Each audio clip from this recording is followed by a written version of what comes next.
Picture this. A woman sits in a San Diego coffee shop, sipping black coffee, watching the door. She doesn't know it yet, but in 30 seconds, her quiet civilian life is about to explode. 3 military police officers walk in. Their eyes scan the room. They lock onto her. What did she do wrong? Nothing. Except tell the truth. Sarah Martinez carried herself differently. At 32, her shoulders were always straight, her walk purposeful, her eyes sharp, seeing everything, missing nothing. People assumed she was military. They were right. But they had no idea how right. That Tuesday morning started like any other. Coffee shop.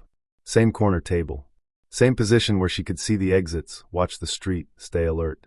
Old habits die hard. Some never die at all. The usual? Jenny the barista asked, already reaching for the large black coffee. You know me too well, Sarah replied with a small smile. She paid. She sat. She sipped. Then 3 men in military uniforms walked through the door. Sarah's body tensed. Years of training kicked in instantly. These men weren't here for coffee. Their eyes scanned systematically until they found what they were looking for. Her.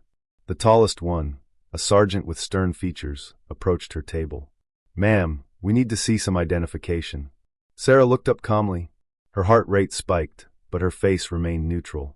Is there a problem, officer? We've received reports that you've been claiming to be a Navy SEAL, the sergeant continued. That's a serious federal offense. We need you to come with us for questioning. The coffee shop went silent. Every conversation stopped. Every eye turned toward her. Can you imagine? One moment you're drinking coffee. The next, you're being accused of stolen valor. Sarah reached slowly for her wallet. I think there's been a misunderstanding. She handed over her driver's license. I'm Sarah Martinez. I work at the community center downtown. The sergeant examined her ID. His expression didn't change. Mrs. Martinez, we have witnesses who say you told them you were a Navy SEAL. You were at the VA hospital last week. Several people heard you talking about SEAL operations. Sarah's jaw tightened. She remembered that day perfectly. She'd been visiting Mike, her friend who'd lost his leg in Afghanistan. Other veterans started sharing war stories. They asked about her service. She'd been honest. She never claimed to be something she wasn't. But she also couldn't deny what she'd lived through. I was sharing experiences with other veterans, Sarah explained. I never impersonated anyone. Ma'am, with all due respect, women cannot be Navy SEALs, the sergeant said firmly. It's impossible. So either you're lying now, or you were lying then. Either way, we need to sort this out at the base. Here's what most people don't understand. Sometimes the official story isn't the whole story. Sometimes reality operates in the shadows, where policies bend and exceptions are made. Am I under arrest? Sarah asked, her voice steady despite the anger building inside. Not yet, the sergeant replied. But we strongly suggest you come with us voluntarily. This can be handled quietly, or it can become a much bigger problem. Sarah looked around the coffee shop. Jenny looked like she might cry. Other customers were already whispering, already judging. 8 years. She'd spent 8 years building a peaceful life in this community. And now it was crashing down. She stood slowly. The 3 officers tensed. Sarah kept her hands visible, her movements deliberate and non-threatening. I'll come with you, she said. But I want to call my lawyer. You can call your lawyer from the base, the sergeant replied. Let's go. As they walked toward the door, Jenny called out, Sarah, don't worry. Everyone here knows you're a good person. Sarah turned and smiled. Thanks, Jen. Take care of yourself. Question for you. Have you ever had to prove something true that everyone assumed was impossible? Hold that feeling, because that's where Sarah Martinez lived for the next 6 years of her life. The walk to the military police vehicle felt endless. Neighbors who'd always waved now watched with suspicion. Children stopped playing to stare. Sarah climbed into the back seat. Her mind raced through possible outcomes. The truth would come out eventually, but the process might destroy everything she'd built. Her job, her friendships, her reputation, her peace, all of it now at risk. As the vehicle drove through familiar streets toward the naval base, Sarah reflected on the choices that led her here. She'd always known her past might catch up with her. She just hoped it would happen differently, on her terms, not forced by accusations. The sergeant in the front seat made radio calls using codes Sarah understood perfectly. She listened carefully, gathering information. Someone had made an official complaint. Possibly someone from the VA hospital. Sarah closed her eyes. Once they started digging into her background, everything would change. No going back to her quiet life. No more anonymity. No more peace. But maybe it was time for the truth anyway. The vehicle turned through the naval base gates. Sarah felt like she was returning to a world she'd tried to leave behind. Familiar sights. Familiar sounds. Memories she'd worked hard to bury. Soon those memories would be dragged into the light, and she would have to face not just the accusations, but the entire complicated truth of who she really was. The interrogation room at Naval Base San Diego looked exactly like Sarah remembered. Sterile white walls. Metal table bolted to the floor. Chairs designed for function, not comfort. She'd been in rooms like this before. Just never on this side of the questioning. The irony wasn't lost on her. Sergeant Williams sat across from her with a thick file folder.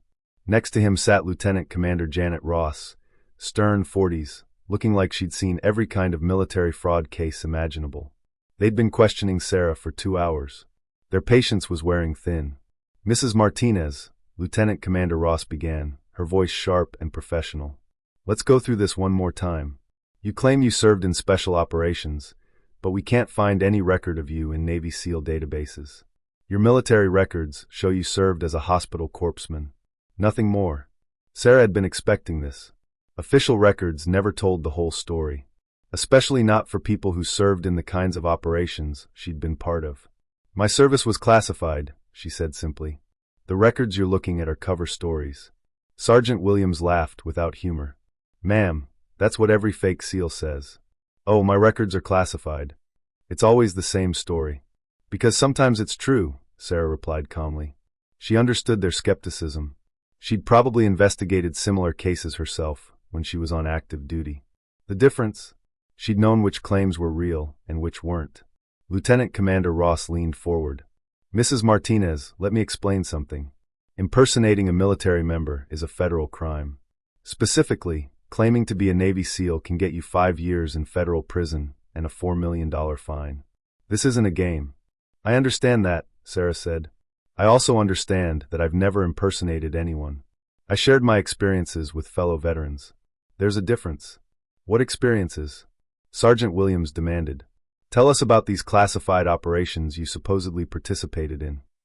Sarah looked at both officers carefully. She'd been trained to read people, assess their intentions and capabilities. These two were good at their jobs, but they were working with incomplete information. They genuinely believed they were dealing with a fraud case, which meant someone higher up hadn't briefed them on the full situation. I can't discuss operational details, Sarah said, but I can tell you that I served with distinction in multiple combat zones between 2009 and 2015. My teammates called me Doc because of my medical training, but I was qualified for and participated in direct action missions. Lieutenant Commander Ross made a note. Mrs. Martinez, Navy SEALs are all male. It's a biological and physical reality. Women simply cannot meet the standards required for SEAL training. Sarah felt the familiar anger rising. She kept her voice level. With respect, ma'am, you're talking about official policy. But policies and reality don't always match up. Especially during wartime, when you need every qualified person you can get. Are you claiming the Navy secretly allowed women to become SEALs? Sergeant Williams asked incredulously. I'm claiming that when you need someone who can shoot like a sniper, fight like a warrior, and save lives like a doctor, sometimes you make exceptions to policy, Sarah replied. Especially when that person has already proven themselves in combat. Silence. Both officers were processing, starting to realize this case might be more complicated than they'd initially thought. Think about it. What if everything you knew about military structure suddenly had exceptions you'd never heard of? What if reality operated differently than the official story? Lieutenant Commander Ross consulted her notes. The complaint against you came from Staff Sergeant Michael Torres. He was at the VA hospital when you allegedly made these claims. He says you told a group of veterans that you participated in the raid that killed Abu Mansour, a high-value target in Syria. Sarah's expression didn't change, but inside she felt a chill. Abu Mansour had been a carefully planned operation. Very few people knew the details. If Torres knew enough to mention it specifically, he either had high-level clearance or he'd heard something he shouldn't have. Staff Sergeant Torres has an interesting memory, Sarah said carefully. So you deny telling him about the Mansour operation? Sergeant Williams pressed. Sarah was quiet for a long moment, weighing her options. Continue giving vague answers and hope they'd give up. Or start telling the truth and risk exposing information meant to stay buried. Neither option was appealing. I think I need to speak with someone with higher clearance, she said finally. Lieutenant Commander Ross exchanged a look with Sergeant Williams. Mrs. Martinez, this is a fraud investigation, not a national security briefing. We don't need higher clearance to determine whether you're lying about your service record. Maybe you do, Sarah said quietly. Maybe you should ask yourself why a hospital corpsman would know operational details about classified missions. Maybe you should wonder why someone with my supposedly limited training carries herself like someone who's been in combat. Maybe you should consider that there might be things about the military that you don't know. Sergeant Williams stood abruptly. Ma'am, I've been in the Navy for 15 years. I think I know how things work. 15 years is a good start, Sarah replied. I had 12 years of active duty plus 6 years in various contractor roles. I've seen things and done things that aren't in any manual or training program. The question is, are you willing to consider that your assumptions might be wrong? Lieutenant Commander Ross was studying Sarah more carefully now. Something in Sarah's demeanor, the way she spoke about classified operations and combat experience, was making her reconsider. Mrs. Martinez, she said slowly, let's say hypothetically that you're telling the truth. How would we verify something that's supposedly classified beyond our clearance level? Sarah smiled for the first time since entering the room. You'd need someone with the right clearance and the right connections. Someone who was around during the time frame I mentioned. Someone who might remember a hospital corpsman who could outshoot most of the team and save more lives than anyone wants to count. And where would we find someone like that? Sergeant Williams asked, his skepticism now tinged with curiosity. Try Admiral Patricia Hendricks, Sarah suggested. She's retired now, but she was Deputy Director of Naval Special Warfare Operations from 2008 to 2016. If anyone would know about exceptions to policy during that time period, it would be her. Lieutenant Commander Ross wrote down the name. Mrs. Martinez, if you're making this up, if you're sending us to waste a retired admiral's time with false claims, the consequences are going to be severe. I understand, Sarah said, but I think you'll find that Admiral Hendricks remembers me. We worked together on several occasions. She paused. She might even remember the tattoo. What tattoo? Sergeant Williams asked. Sarah rolled up her left sleeve, revealing a detailed tattoo on her forearm. An eagle clutching a trident and anchor. Below it, coordinates and a date. That's a SEAL team tattoo, Lieutenant Commander Ross said, her voice uncertain now. Yes, it is, Sarah confirmed. And if you look closely at the details, you'll see some modifications that were specific to my unit. Modifications that Admiral Hendricks authorized personally. The two officers stared at the tattoo, then at each other, then back at Sarah. The confidence they'd shown earlier was cracking. They were starting to realize they might be dealing with something far more complex than a simple fraud case. We're going to need to make some phone calls, Lieutenant Commander Ross said finally. I'll wait, Sarah replied calmly, rolling her sleeve back down. But I suggest you hurry. The longer this takes, the more people are going to start asking questions about why a decorated veteran is being held on false charges. Here's what you need to understand. Sometimes the most important stories are the ones nobody's allowed to tell. Sometimes heroes operate in shadows so deep, even their own country can't acknowledge them, until someone forces the truth into the light. Admiral Patricia Hendricks was tending to her garden in Coronado when her secure phone rang. At 68, she'd been enjoying retirement for 3 years. Roses, books, peace. The call from Naval Base San Diego was unexpected, but the name mentioned by Lieutenant Commander Ross made her drop her gardening shears. Sarah Martinez, the Admiral repeated, settling into her patio chair. I haven't heard that name in years. What's she done now? Lieutenant Commander Ross explained carefully. The arrest, the allegations of impersonation, Sarah's claims about classified operations, the tattoo, Sarah's suggestion that the Admiral would remember her. Admiral Hendricks was quiet for a long moment. Memories flooded back. Sarah Martinez had been one of the most extraordinary people she'd ever worked with in the military, and also one of the most complicated cases she'd ever had to handle. Lieutenant Commander, the Admiral said finally, I need you to listen very carefully to what I'm about to tell you. First, some of what I'm going to say is still classified even after all these years.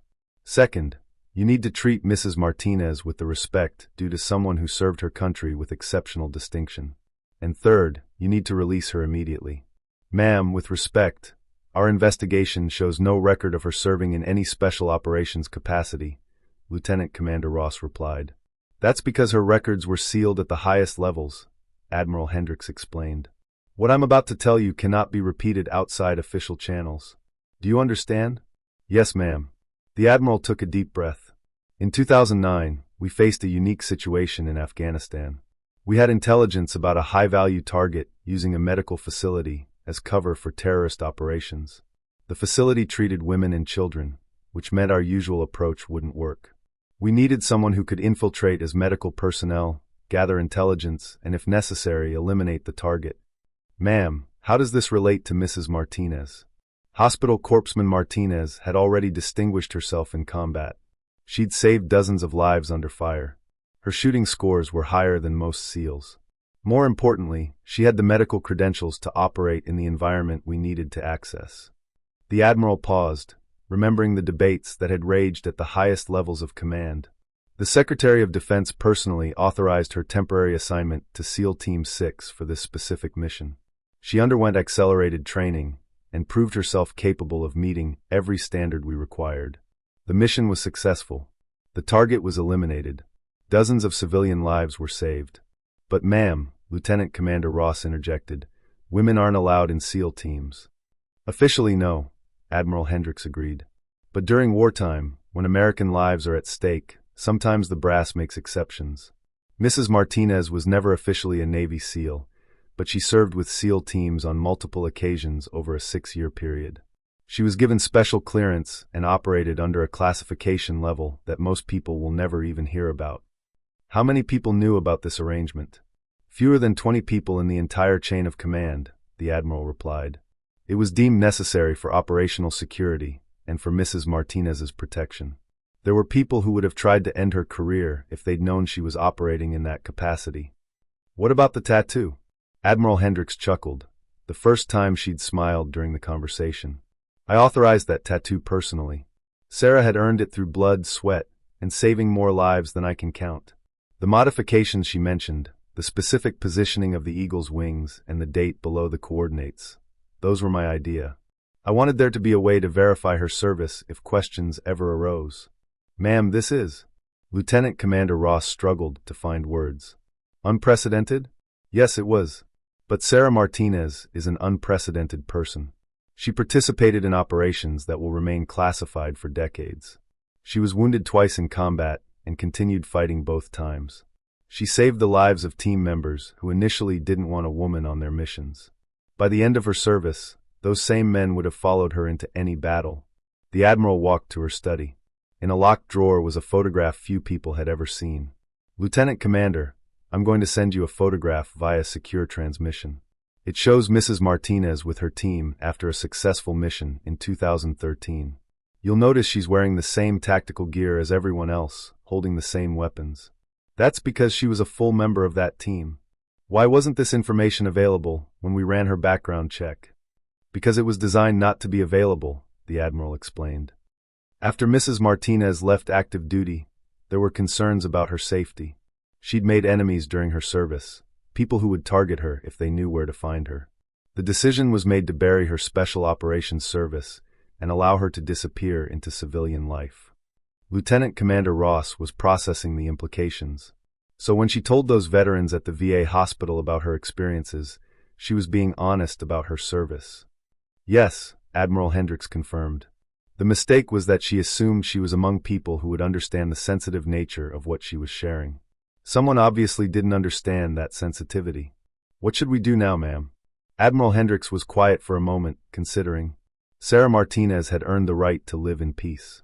But that peace had now been shattered. There would be no putting this genie back in the bottle. First, you release her immediately with a full apology, the Admiral said firmly. Second, you make sure this incident is recorded properly in her file with appropriate security classifications. Third, you find out who made the complaint against her and make sure they understand the seriousness of what they've done. Yes, ma'am. Is there anything else? Admiral Hendricks looked at the photograph in her hands, remembering the young corpsman who'd risked everything to serve her country in ways that would never be officially recognized. Yes, she said. You tell Sarah that Admiral Hendricks says it's time she stopped hiding. She's earned the right to be proud of her service. And the country has changed enough that maybe, just maybe, she can finally tell her story properly. I'll pass along that message, ma'am. And Lieutenant Commander, Admiral Hendricks added, when you see that tattoo again, remember that it represents sacrifice and service that goes far beyond what most people will ever understand. Sarah Martinez didn't just serve her country. She helped redefine what service means. After ending the call, Admiral Hendricks sat in her study for a long time, holding the photograph and remembering one of the finest warriors she'd ever had the privilege to command. She wondered if Sarah was ready for her story to finally come to light. Outside, the sun set over Coronado, casting long shadows across the garden. Tomorrow, she thought, she might need to make some calls of her own. There were people who needed to know that Sarah Martinez's story was about to become public, and preparations would need to be made.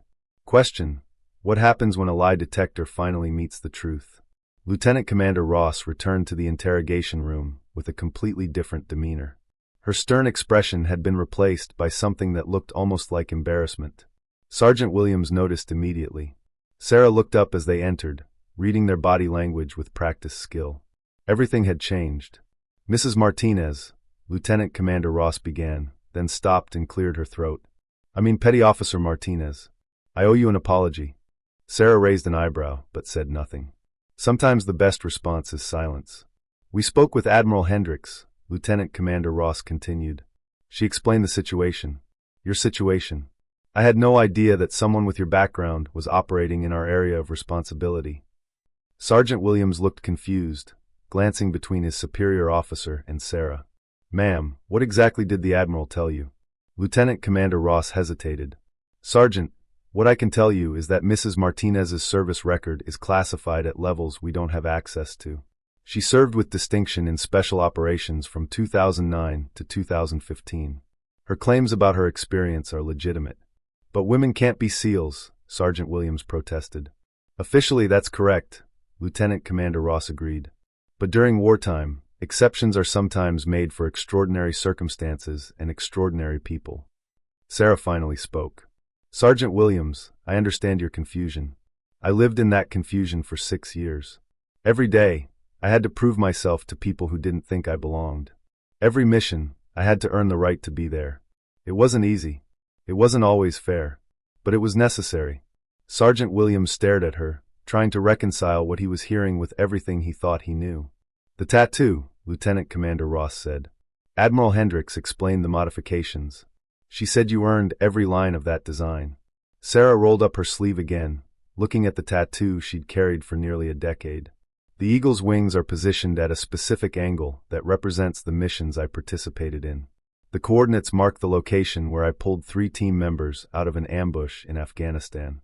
The date is when I was officially cleared for direct action operations. She pointed to small details neither officer had noticed before. These symbols here represent the different specializations I qualified for: medical, communications, demolitions, and marksmanship. Admiral Hendricks said if anyone ever questioned my service, these details would prove my legitimacy to anyone with the right knowledge. Lieutenant Commander Ross was taking notes again. But this time, her purpose was different. Instead of building a case against Sarah, she was documenting the resolution of a mistaken investigation. Mrs. Martinez, I need to ask you about the complaint that brought you here. Staff Sergeant Torres claimed you were boasting about classified operations.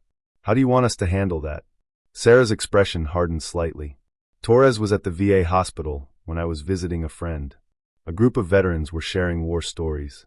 When they asked about my service, I shared some experiences. I was careful not to reveal operational details, but I did mention that I'd been involved in certain missions. Torres seemed to know specific details about the Abu Mansour operation, Sergeant Williams noted. That's interesting, Sarah said, because that operation was classified at such a high level that very few people knew the details. If Torres knows about it, either he has clearance I wasn't aware of, or he heard something he shouldn't have. Lieutenant Commander Ross made another note. We'll need to investigate how Torres came by that information. There's something else you should know, Sarah continued. When I left active duty in 2015, there were complications. Some people weren't happy about the exceptions that had been made for me. There were threats, both official and unofficial. That's why my records were sealed, and why I was encouraged to maintain a low profile in civilian life. What kind of threats? Lieutenant Commander Ross asked. Sarah was quiet for a moment, remembering. There were people who felt that allowing a woman to serve in special operations was a dangerous precedent. They worried it would lead to policy changes they weren't ready for. Some made it clear they would prefer if my service record disappeared entirely. Are you saying someone orchestrated this complaint to expose you? Sergeant Williams asked. I'm saying that Torres knowing details about classified operations is suspicious, Sarah replied. Either he has legitimate access to that information, which raises questions about why he's using it to file complaints against me, or he has illegitimate access, which is a much bigger problem. Lieutenant Commander Ross was beginning to understand the complexity. What had started as a simple fraud investigation was revealing layers of classification, political tension, and potentially compromised security. Mrs. Martinez, Admiral Hendricks asked me to pass along a message, she said. She said it's time you stopped hiding. She thinks you've earned the right to be proud of your service, and that maybe the country is ready to hear your story properly. Sarah laughed without humor. The Admiral always was an optimist. She believed that people would eventually accept change, that merit would ultimately matter more than tradition. I'm not sure I share her confidence. Things have changed since 2015, Lieutenant Commander Ross pointed out. Women are now allowed in combat roles that were previously closed to them. The military is evolving. Policy changes and cultural changes are different things, Sarah replied. The policy might allow women in special operations now, but that doesn't mean the culture has accepted it. I'm living proof.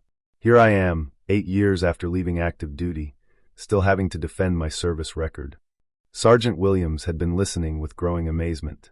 Ma'am, if you don't mind me asking, what was it like, being the only woman in those situations? Sarah considered the question carefully. Lonely sometimes, difficult often, but also incredibly rewarding. I saved lives. I completed missions that helped keep America safe. And I proved that capability matters more than gender.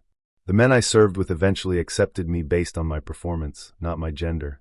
That acceptance meant everything. And now? Lieutenant Commander Ross asked. What happens now that this has come to light? Sarah stood and walked to the small window. Outside, she could see the familiar sights of the naval base where she'd once trained for missions that would take her around the world. Now I have to decide whether I want to keep hiding or whether I'm ready to deal with the consequences of being public, she said. Either way, my quiet life is over. Too many people know now. Word will spread. She turned back to face the two officers. The question is, what are you going to do with this information? Are you going to quietly close this case and let me disappear again? Or are you going to make sure the record reflects the truth about my service? Lieutenant Commander Ross and Sergeant Williams exchanged glances. They both understood that their decision would have implications far beyond this single case. They were dealing with a piece of military history that had been hidden for nearly a decade. Their choice would determine whether that history remained buried or finally came to light. Mrs. Martinez, Lieutenant Commander Ross said finally, I think the truth deserves to be told. With proper security considerations, of course, but the truth nonetheless. Sarah nodded slowly. Then I guess it's time to stop hiding. Want to know what happens when you pull on one thread and the entire tapestry starts to unravel? 3 days after Sarah's release, the investigation took an unexpected turn. Lieutenant Commander Ross had spent those days digging deeper into Staff Sergeant Torres's background. What she found troubled her deeply. Torres had been asking questions about classified operations for months, reaching out to veterans through social media and veteran support groups. Sarah sat in a secure conference room at Naval Base San Diego, this time as a consultant, not a suspect. Across from her sat Lieutenant Commander Ross, Sergeant Williams, and a new face, Commander David Chun from Naval Criminal Investigative Service. The atmosphere was tense but collaborative. Mrs. Martinez, Commander Chun began, we need your help understanding something. Staff Sergeant Torres has been systematically contacting veterans from Special Operations units, asking specific questions about missions that should be classified. Your case wasn't isolated. Sarah leaned forward, her instincts sharpening. How many other veterans has he contacted? At least 17 that we've identified so far, Lieutenant Commander Ross replied. All from units that conducted classified operations between 2008 and 2016. All asked about specific missions using details that shouldn't be publicly available. What kind of details? Sarah asked. Commander Chen consulted his notes. Target names, locations, dates, tactical approaches. Information that could only come from mission briefings or after-action reports. The level of detail suggests access to classified documents. Sarah felt a chill run down her spine. You think Torres is gathering intelligence? We think Torres is working for someone who's gathering intelligence, Commander Chin clarified. His financial records show payments from a consulting company that traces back to a defense contractor with questionable international connections. Sergeant Williams looked confused. But Torres is still active duty. Why would he risk his career for money? Money might not be the primary motivation, Sarah said quietly. If someone wanted to expose the classified programs I was part of, targeting veterans who might be willing to talk would be an efficient approach. Most of us aren't supposed to talk about our service, so we're isolated from each other. Someone fishing for information might catch more than they expect. Commander Chin nodded. That matches our assessment. Torres may have been tasked with identifying veterans from classified programs, and then provoking them into revealing operational details by filing false accusations that would force investigations, Lieutenant Commander Ross added, which would potentially bring classified information into official records. Sarah sat back, processing the implications. So Torres knew exactly who I was when he filed that complaint. This wasn't about him being offended by a woman claiming to be a SEAL. This was about forcing me to prove my credentials, which would require declassifying information about programs that are still sensitive. Correct, Commander Chin confirmed. If we'd proceeded with a formal investigation without Admiral Hendrix's intervention, details about your service would have become part of the official record. And once it's in the official record, it's much easier for foreign intelligence services to access, Sarah realized. Even with classification levels, there are always ways to piece together information from official sources. Lieutenant Commander Ross was taking notes furiously. Mrs. Martinez, during your conversation with the veterans at the VA hospital, did Torres ask any specific questions? Sarah closed her eyes, remembering. He didn't participate much in the general conversation. But when I mentioned that I'd served in a medical capacity in combat zones, he asked very specific questions about which zones and which time frames. At the time, I thought he was just curious. Looking back, his questions were very targeted. What did you tell him? Commander Chin asked. I was vague about locations, but I did mention time frames. I said I'd been deployed between 2009 and 2015, primarily in Afghanistan and Syria. I mentioned that I'd been cross-trained for special operations support. That seemed to trigger more questions from him. What kind of questions? Sergeant Williams asked. Sarah thought carefully. He asked about specific operations, mentioned names of targets that hadn't been in the news. At the time, I assumed he'd served in similar capacities and was testing whether I was legitimate. Now I realize he was probably testing how much I knew and how much I might be willing to reveal. Commander Chin made more notes. Mrs. Martinez, we believe Torres has been building profiles of veterans from classified programs. Your case suggests he's been successful in identifying people who served in capacities that don't match their official records. Which means there are others like me, Sarah said quietly. Other people who served in ways that were never officially acknowledged. That's our concern, Lieutenant Commander Ross agreed. If Torres has identified a network of veterans from classified programs, and if he's working for someone who wants to expose those programs, we could be looking at a significant security breach. Sarah stood and walked to the window, looking out at the base where she'd once prepared for missions she could never talk about. Commander Chin, how long has Torres been doing this? We've traced suspicious activity back at least 18 months, Commander Chin replied. But it could have been going on longer. He's been careful, spacing out his contacts, using different approaches. 18 months, Sarah repeated. That's right around the time the military started officially opening combat roles to women. Someone might have wanted to get ahead of any revelations about women who'd already been serving in those roles unofficially. Lieutenant Commander Ross looked up from her notes. You think this is politically motivated?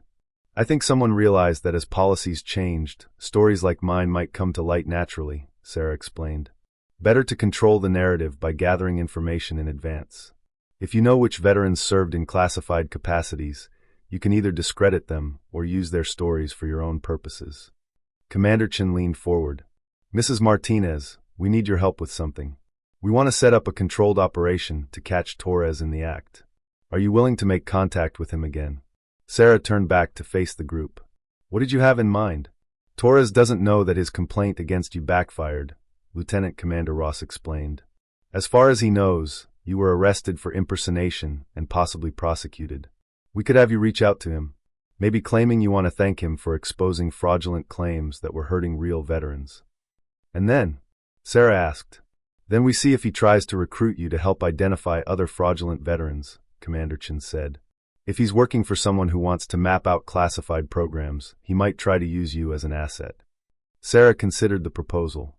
It would mean stepping back into the world of deception and manipulation she'd tried to leave behind.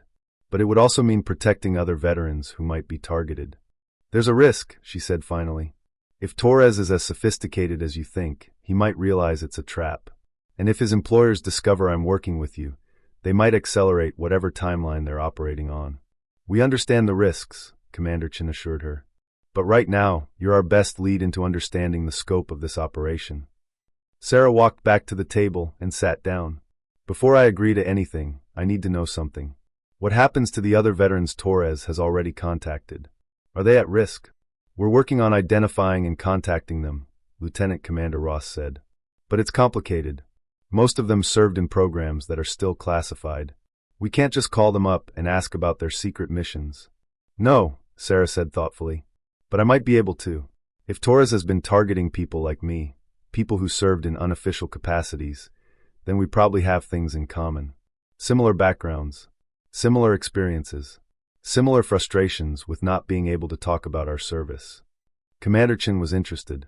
"What are you suggesting?" "I'm suggesting that instead of just using me to catch Torres, you use me to reach out to the other veterans he's contacted. People like us tend to recognize each other. We have ways of communicating that confirm our backgrounds without revealing classified information." Sergeant Williams looked skeptical. "That sounds risky. If these veterans are being targeted, making contact with them might put them in more danger." "Or it might protect them," Sarah countered.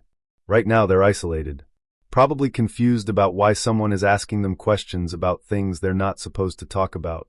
If I can make contact and explain what's happening, they can make informed decisions about how to protect themselves." Lieutenant Commander Ross was nodding slowly. "It's not a bad idea. Mrs. Martinez has credibility with this population that we don't have. She speaks their language, understands their situation. But it expands the operation significantly," Commander Chin pointed out. "Instead of a simple sting operation targeting Torres, we're talking about a complex investigation involving multiple veterans across different states." Sarah looked at each officer in turn. "Gentlemen, 18 months ago, I was living a quiet life, working at a community center, trying to forget about classified missions and secret wars. 3 days ago, I was arrested for impersonating a SEAL. Now you're telling me that my story is part of a larger pattern, that other veterans like me are being targeted, that sensitive national security information might be compromised." She paused, letting that sink in. "I didn't ask for any of this.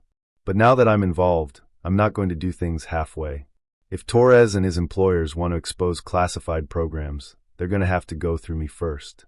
And I promise you, that's not going to be easy." Commander Chin smiled for the first time since entering the room. "Mrs. Martinez, I think we're going to work very well together. Here's what happens when one person decides to fight back. The entire operation crumbles." 6 weeks later, Sarah stood in the same conference room where her new mission had begun. But the atmosphere was completely different.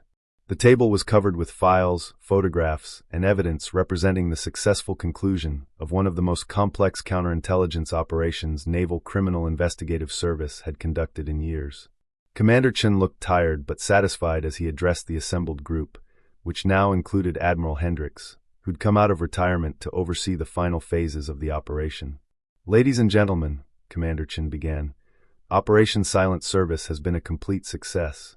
We've identified and neutralized a foreign intelligence operation that was targeting veterans of classified special operations programs." Sarah listened as he outlined the results.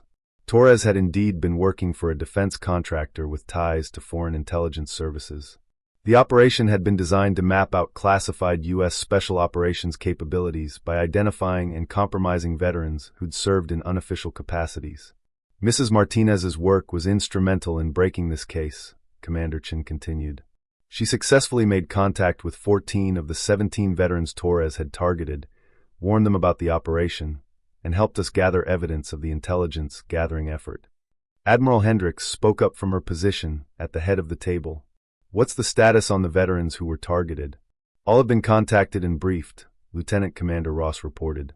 Most are relieved to finally understand what was happening to them. Several have expressed interest in having their service records properly documented with appropriate security classifications. Sarah smiled at that news. One of the most rewarding aspects of the operation had been connecting with other veterans who'd served in similar circumstances. Like her, many had been struggling with the isolation of not being able to talk about their service. What about Torres? Sergeant Williams asked.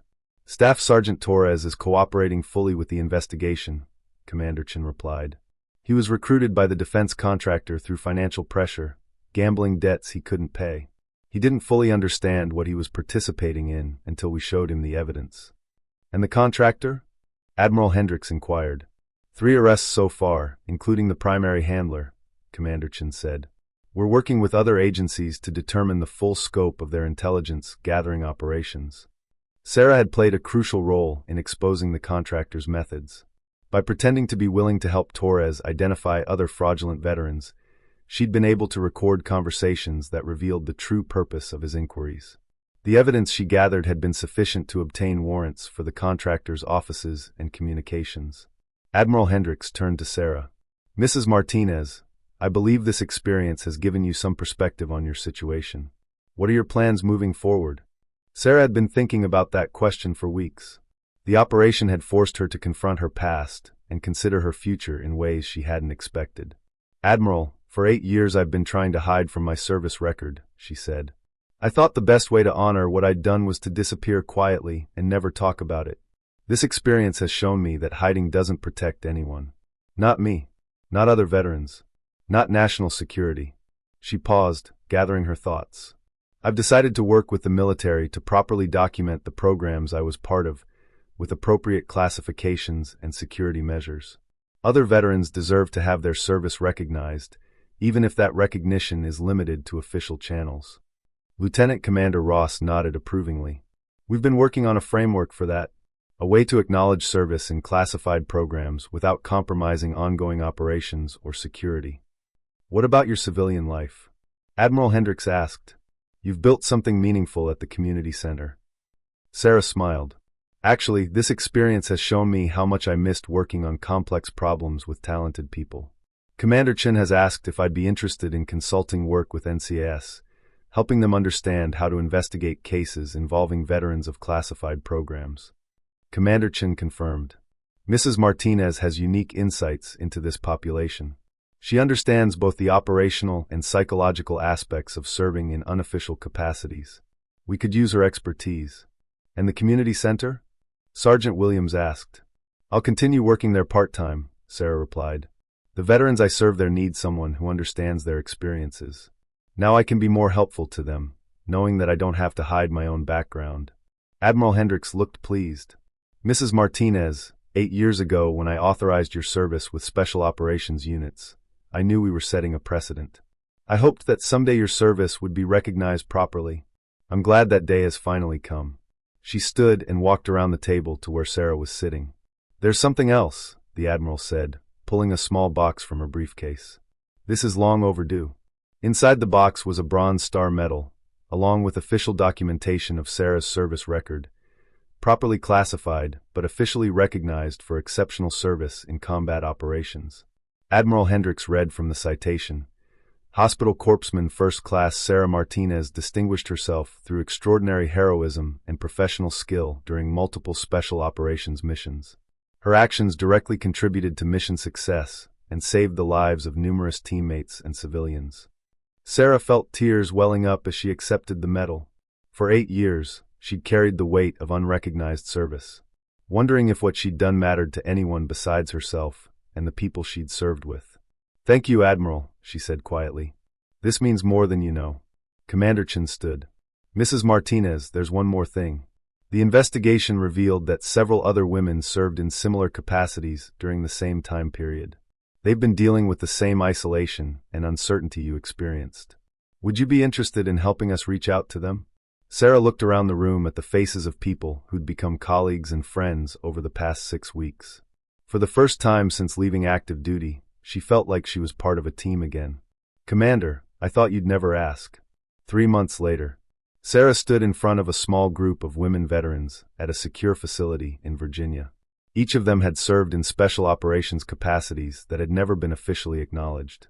Each had been struggling with the isolation of not being able to talk about their service.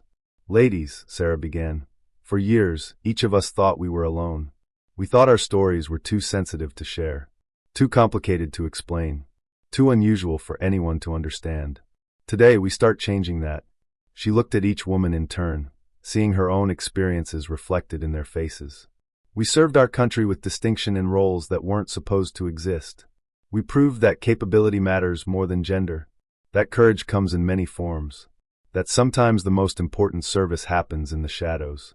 She paused. "Now it's time to step into the light." The room was quiet for a moment. Then one of the women spoke up. "What happens now?" Sarah smiled, thinking about the journey that had brought her from a coffee shop arrest to this moment of recognition and purpose. "Now we make sure that the women who come after us don't have to hide their service. We make sure that their stories are told properly, with honor and recognition. And we make sure that no one can ever again question whether we belonged where we served." She paused, feeling the weight of the bronze star in her pocket and the responsibility it represented. "Now we make sure that our service matters. Not just to us, but to history." Outside the secure facility, American flags flew in the Virginia breeze. Symbols of the country these women had served in ways few would ever fully understand. Their stories would remain classified for years to come.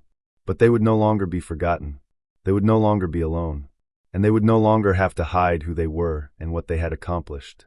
Sarah Martinez had learned something profound. Sometimes the greatest act of service is simply refusing to disappear.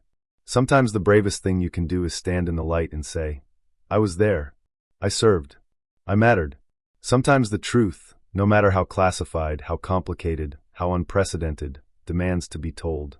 And here's the question that will stay with you long after this story ends. How many other Sarah Martinezes are out there? How many other veterans are carrying secrets they can never share, wearing tattoos nobody understands, living with the weight of unrecognized sacrifice? How many heroes are hiding in plain sight? The answer is simple, more than you'd ever imagine. But because of one woman who refused to stay silent when questioned, because of one admiral who refused to let the truth stay buried, because of one investigation that pulled on a single thread and unraveled an entire conspiracy, the silence is finally breaking. The stories are finally being told. The heroes are finally stepping into the light.